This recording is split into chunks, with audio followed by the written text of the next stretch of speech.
Welcome back, people, to another episode of Off the Top, where we're doing the match review to the Warriors versus the Storm. But this time we're kind of adding in the comments from Webby's um, presser, and thought this is a good way to kind of share my views, but also reflect upon how what the coach thought of the game. So yeah, a little bit of a reaction, but also a little bit of a review, and I'll share my thoughts as I go along. So let's get straight into it, people. Oh, actually, before we start, like, share, and subscribe to Wise Up TV for more New Zealand Warriors content. Okay, here we go. Yeah, really disappointing. Like, the boys were super focused, committed. Physically, I thought we were outstanding. Thought we looked so strong, dominant. But every error had an unbelievably negative result from it. Like, you go through a game and then you make errors, and sometimes they might hurt you. Tonight, anything negative wasn't little; it was massive. And Quickly on that point, he's absolutely right. Every mistake we made. Look, the first 20 was absolutely beautiful, amazing football. Everything was going our way. But then, yes, after those errors that we started to make and decisions that the referee made, in the game, the consequences were massive. Now, you got to give Melbourne credit. They punished those decisions. I think Montoya got sent off first. They scored a try straight away. I think maybe Dallin got sent off, try straight away. They got a penalty off the Hughes, karate kick, whatever you want to call it. Try straight away. They penalised Murata at marker, him and Berry. That was my eyes pretty square. Go down the field, they score a try straight away. It was just relentless. And I get it, the consequences were massive, but at the same time, we did let in those points. But I know where coach is coming from. I understand it. You want things to kind of balance themselves out a bit. We lost a few of those opportunities. But I want to acknowledge that, yes, the consequences were quite big. At the same time, Melbourne did punish them. But yeah,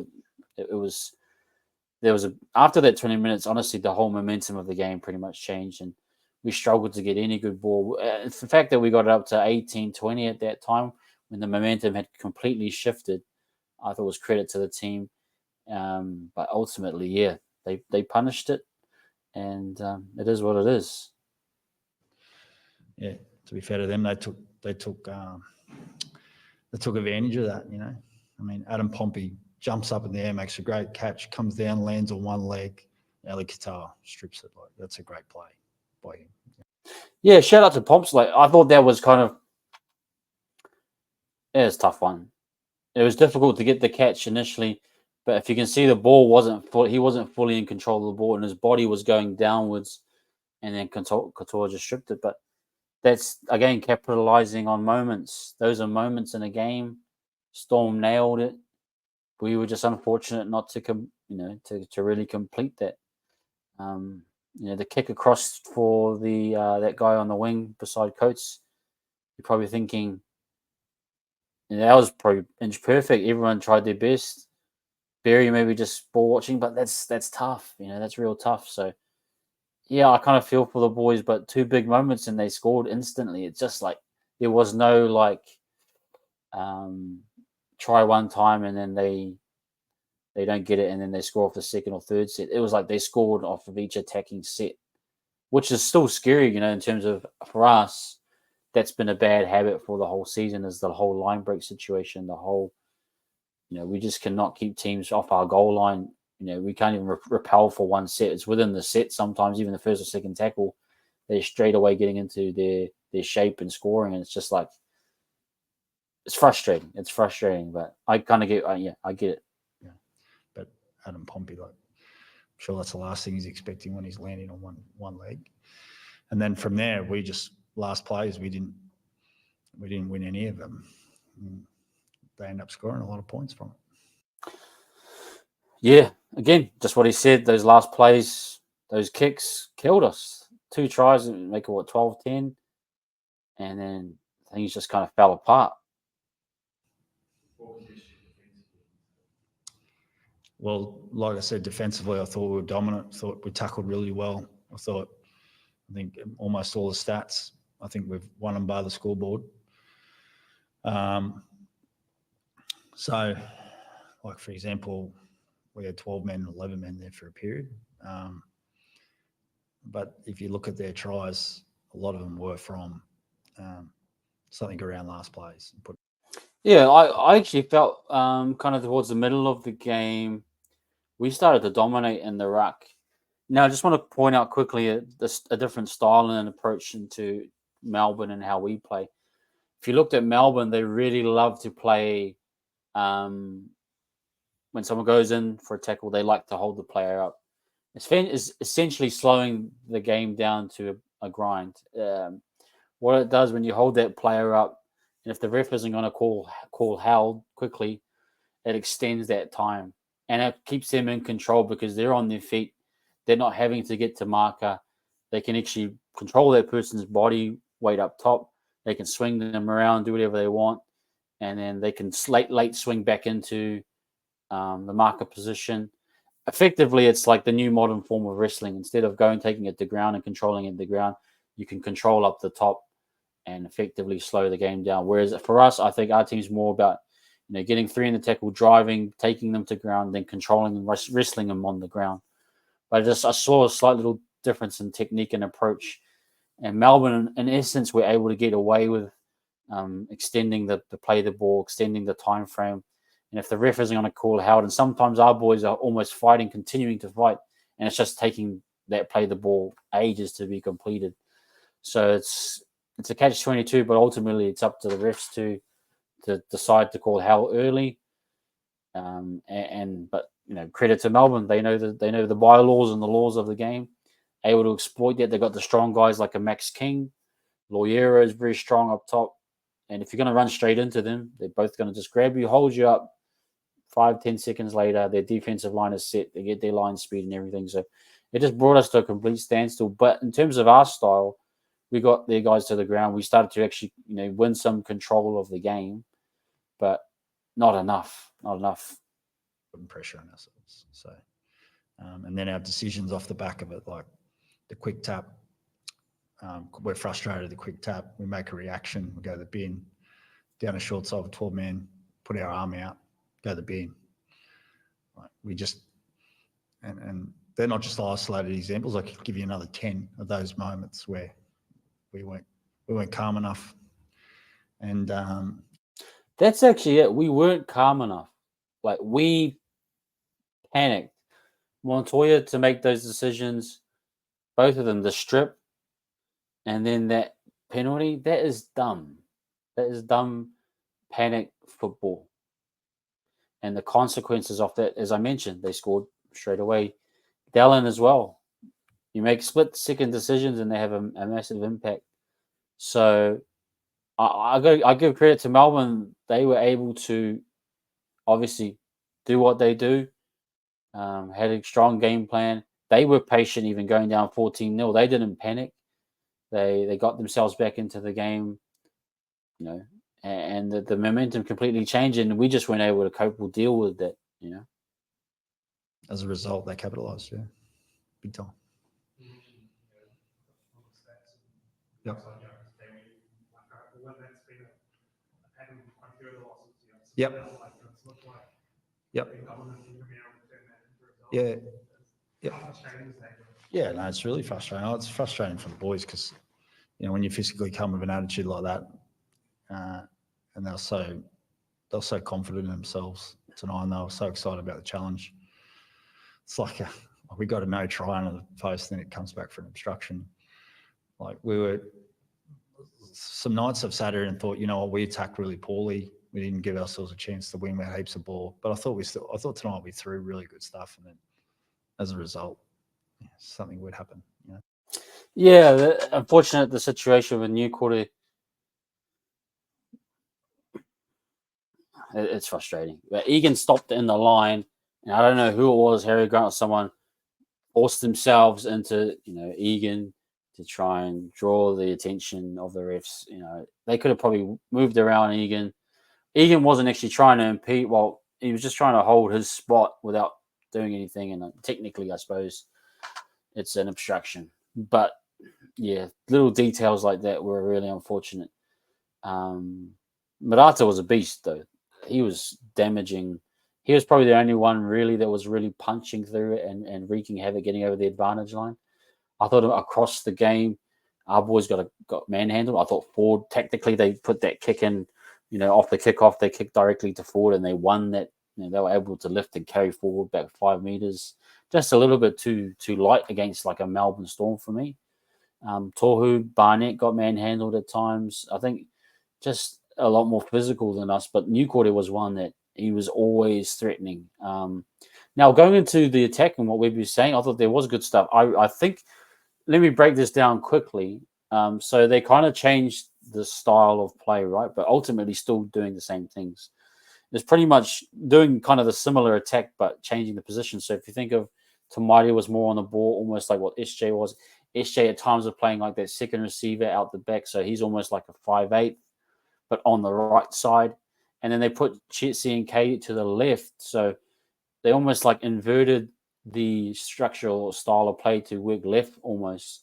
And it was effective. It was good. I know people will mention and say, ultimately, Tamati and Sean shouldn't, it doesn't work when you have two halfbacks. And that's a fair comment. And maybe you want to revert back to that old style where the half and the lock make the majority of the decisions. And that 5'8" position is just kind of redundant or just, tip-ons, all that type of thing. What I loved about what Chance was doing going in the left was he's a really good link player. Chance is good at avoiding. If you looked at what Sean was trying to do that on the right side, there's 2 drop balls, bad passes, but at the same time, Sean's not used to that kind of contact or confrontation flying off the wing on him, whereas you see Chance, he's able to kind of step a little bit. The flip pass where he turned his body and flipped it out, that was genius. So they kind of inverted it, but it looked good going down the left, and obviously it showed that when you can set the shape on the left, it works just as equally as good as the right. So, but it felt as though that guys that were in those positions were the wrong guys. For example, Sean, he was playing on that second receiver out the back where the winger jams in. I can't see Sean taking those amount of hits moving forward. He's just not in that position in his career right now. You probably want him more on the ball, and you probably want someone like a CNK or someone else to take those whacks. So I'd be concerned if Sean continues to do that, he might catch an injury. But ultimately, there was some really good stuff out of having both of them kind of direct things. And the question is, should they continue with it? I think potentially yes. I think there was some good signs. Tamati would go to the right, that kick for Dallin in the first half where Coates tapped it out, and it was a goal line dropout. There was good signs, but at the same time, there was some clutter. There wasn't any set structure that we could really get into our shape, which ultimately I felt maybe the Storm made us feel predictable or nullified that, and full credit to them. But at times we weren't clear on what channels we were trying to target. Especially in the build-up, we were struggling to get out of our own end for the majority of the game after that 20 minutes. But there was no clear intent on which parts of the field to hit to get a quick play of the ball. But ultimately, I think it's worth a shot. I think the goal line attack was really good, actually. We just didn't get much opportunities after that. So I think if we just persist with it, give it some time, and we'll probably get some rewards from it. But again, it just comes back to the model and style of play when you're half and your locker on the ball so much. Is that model better ultimately when it's more direct than this balanced attack model where both Sean and Tamati get equal opportunity, but there's a little bit of confusion between the roles type of thing? We'll have to wait and see, but you can't dismiss that there were some good things from what they were doing. So that's my thoughts around that. I just walk away like impressed that we can be what we want to be.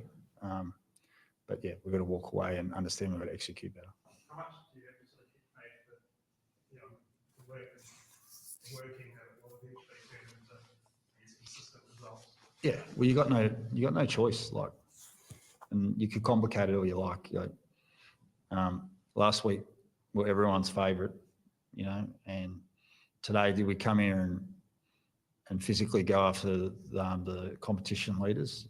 We certainly did. And do we drop our bundle because we're frustrated, or do we go back and prepare the same, have the same level of confidence, but get what we got wrong right? And if you keep doing that and you're prepared to prepare like that, and execute better, it'll work. Yeah, it's frustrating, right? It's 9 years, 15 games of straight losses. I go back to the terminology they use in football is football heritage. There's just some teams that have that heritage, and no matter what you do, they'll always find a way to win because of who they are. And I think that's a little bit to do with the Storm now. They are at times, what should we say, bend the rules. I think they're more lawyers sometimes than footy players. They know all the bylaws and the tendencies of the referee, but ultimately they know how to win games. They know how to be strong. They know how to capitalize, and they punish you. They really do punish you for your mistakes and your decisions. So that's football heritage. That's rugby league heritage in a way. But what we got to do is we got to build into that. I take a bit of a perspective that this is a second-year coach and reflect on that. And he's having a wonderful start last year, and it's tough times, little ups and downs throughout this season. But he's ultimately come up against a Bellamy who's had 20 years to do this, 20 plus years maybe. And maybe for me, it's just this is a progress and a grind for Webby to figure this one out and how he's going to get over Bellamy. It's not the end of the world. We understand that. Yes, it's frustrating as fans and no doubt the players.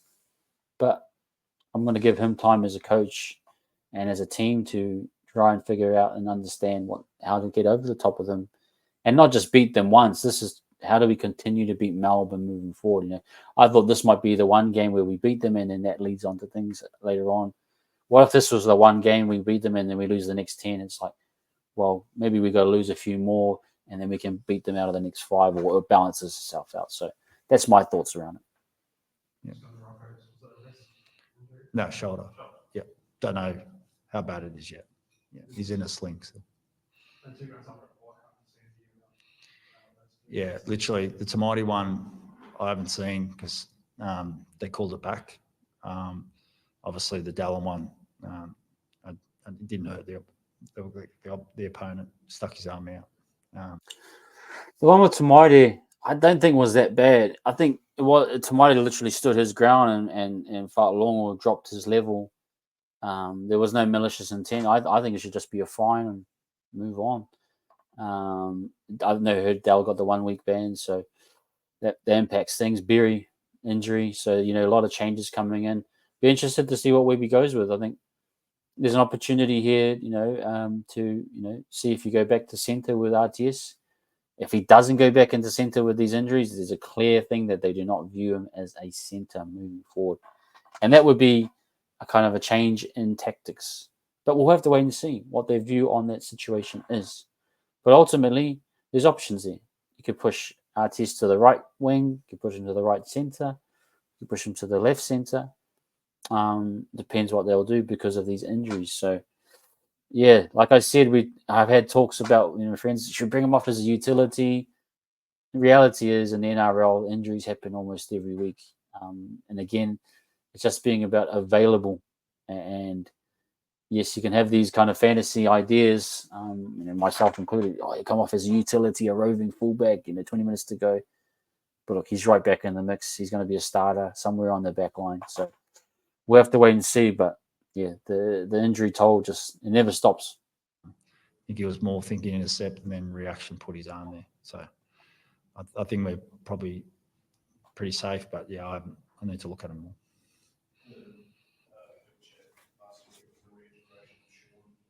Yep.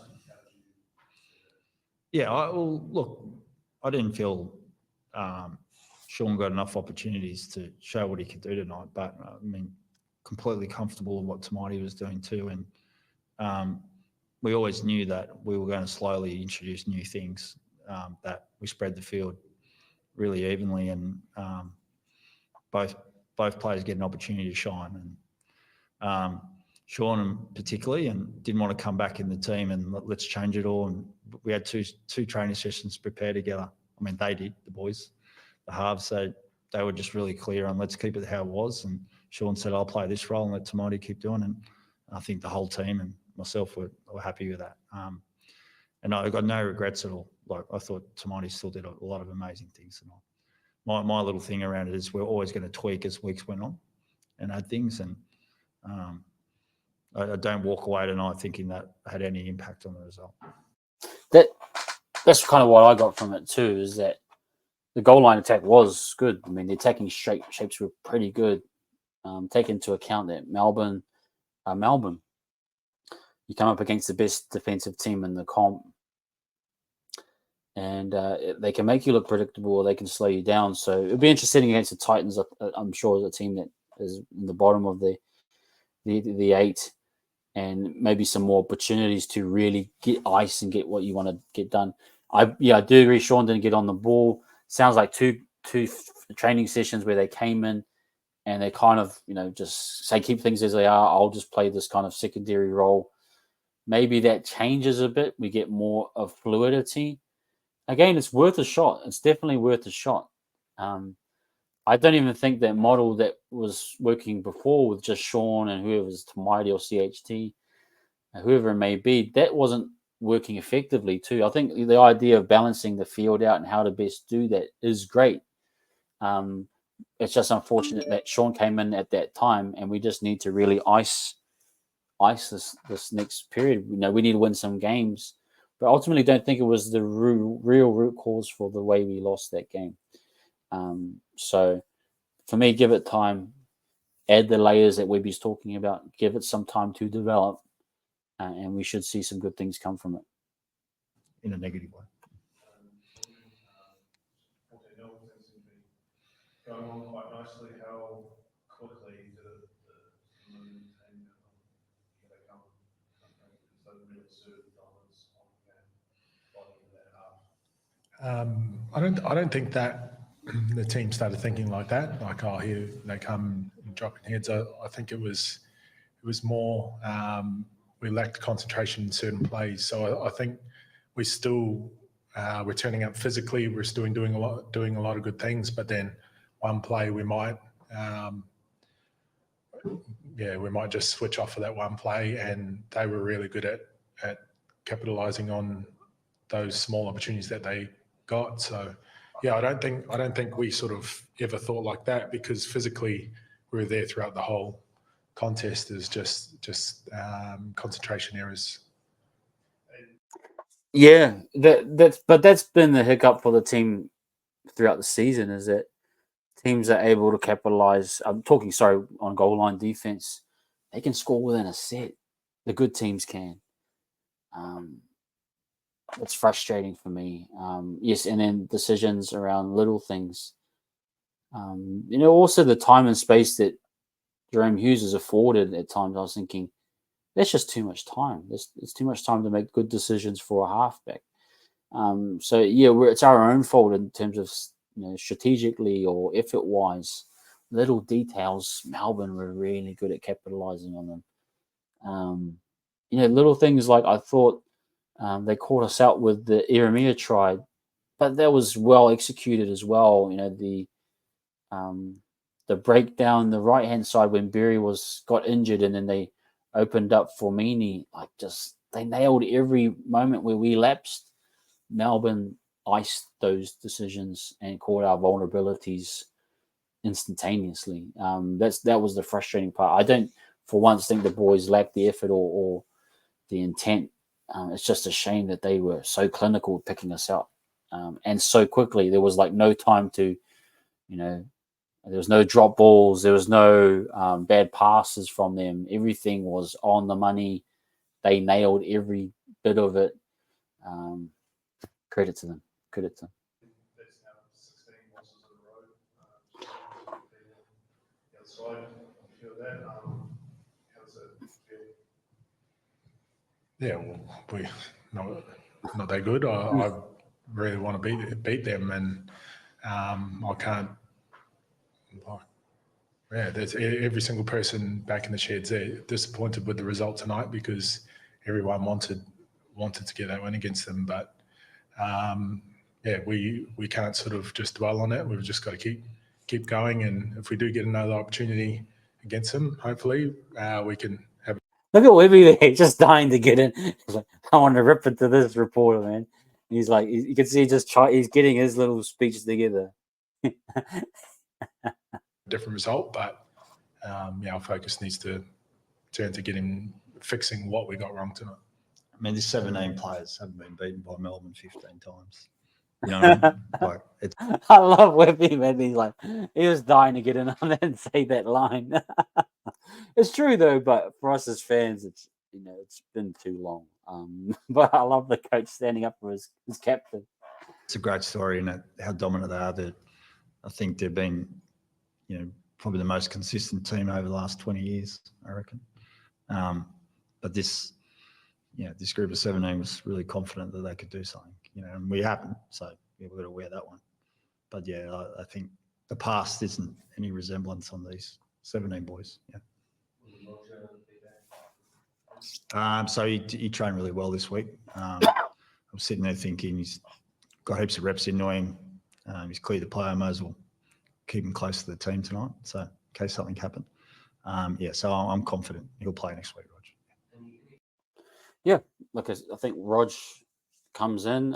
Who else? There's other options, I suppose, depending on how many injuries there are.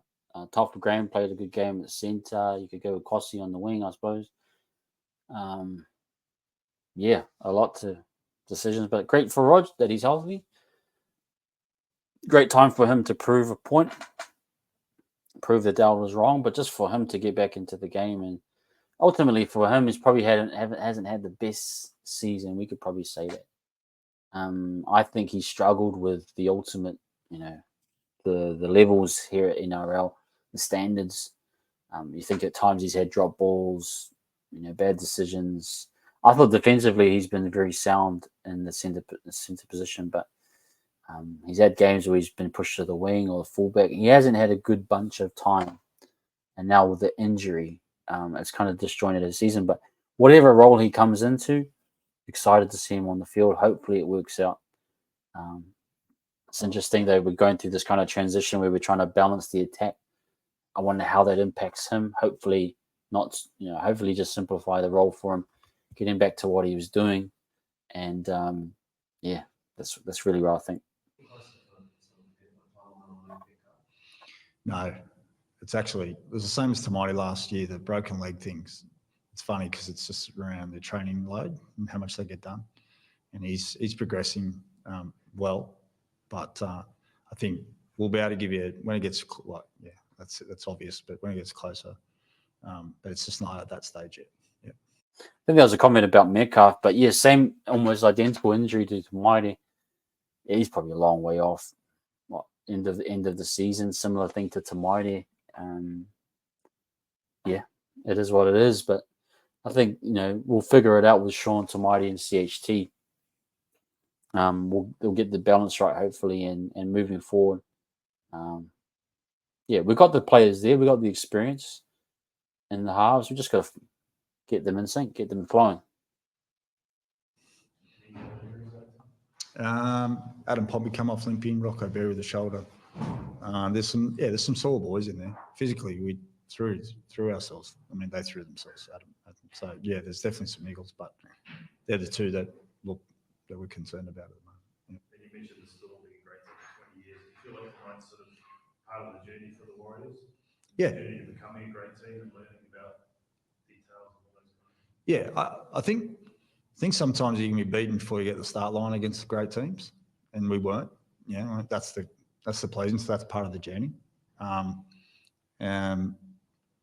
So yeah, and then once you get over that hump, and you get that first win, we can all cross that one, and then it's not a story for the next 15 years. That's true. You just got to get a dub, and then it changes. I love Webby, bro. He's just having a good laugh. you got to have a laugh sometimes too, people. And I know as fans, it's tough for us, but I love the coaches having a laugh as well. Yeah, going back to his point about we weren't beaten before we got on the field. Like that 14-0 was great. Like we came out full impact, got on the scoring board, controlled the tempo and everything. That tempo kind of changed as Melbourne kind of found their way to wrestle in. We're clinical, key decisions. We understand those penalties and different things, and the cost of them was instantaneous, as we mentioned. But we didn't beat ourselves initially. But I think we made some panic decisions as the game went on, and that will come with experience. And you have to beat teams like Melbourne to really stake a claim to being, wanting to be a top team. Haven't done it yet. There's three times now with Webby, and been so close on probably two of the occasions. This game, the game just slipped away from us. So, yeah, you just gotta until we get over it. Our intention to be one of those top teams consistently, just not right there. I just felt again it's one of those big moments, big games at home. We just couldn't get the job done. And Melbourne, that football heritage I talk about, they just keep finding a way. Sucks, but gotta have a laugh like Webby. Sorry, had to have a crack at that one. Who's that, mate? It's got a knock on the outside of his leg. Literally, we had subs left, so I took him off 2 minutes ago. So it could be a completely fine, or it could be, Yep. Okay, well, yeah, Pompey, hopefully he should be okay. Berry sounds like he's definitely out. But anyway, guys, that wraps up the review. Man, again, just frustrated. Wish we could have got that dub, but we continue on. We got to improve. Thought there was ultimately some really good performances in that game. The sin bins impacted a lot what we tried to do off the bench. I would have loved to have seen CHT come in and play as a right centre and keep Dylan in the middle. I think we kind of lost a lot of momentum with Tohu in the middle, and again, I think the coach is making some of those decisions based on, obviously experience, but also sometimes you just need a bit more of an injection, and keeping Walker maybe in the middle may have changed things tempo-wise. But the nuts and bolts of it is that the Storm are a better team, and they seized the moment. They were prepared. They nailed everything. But we're not far off. We're not far off, people. I do believe that. I believe we will get it eventually, and hopefully moving forward. But that's all I can say right now. Still love the team. Keep backing them. It's not the end of the world, but still need to get that marquee win at home. Just hoping that we can get it won sooner rather than later. Broncos coming up, probably one of those games where we beat the Titans and we go play the Broncos at home. That would be a nice one to get over a good side. Don't jump ahead of ourselves. We've got Titans. We've got to get the job done. We've got to improve. Boys have got to train hard. SJ and Tamati got to get that timing right, get everything going. Get the guys in fit, get RTS assimilated, with the team. So a lot to work on. But guys, enjoy the start of your week. Wait for that Team List Tuesday to drop, and then we'll build into the season from there. The week from there. But enjoy the start of your week. Catch you later, and up the was. Peace.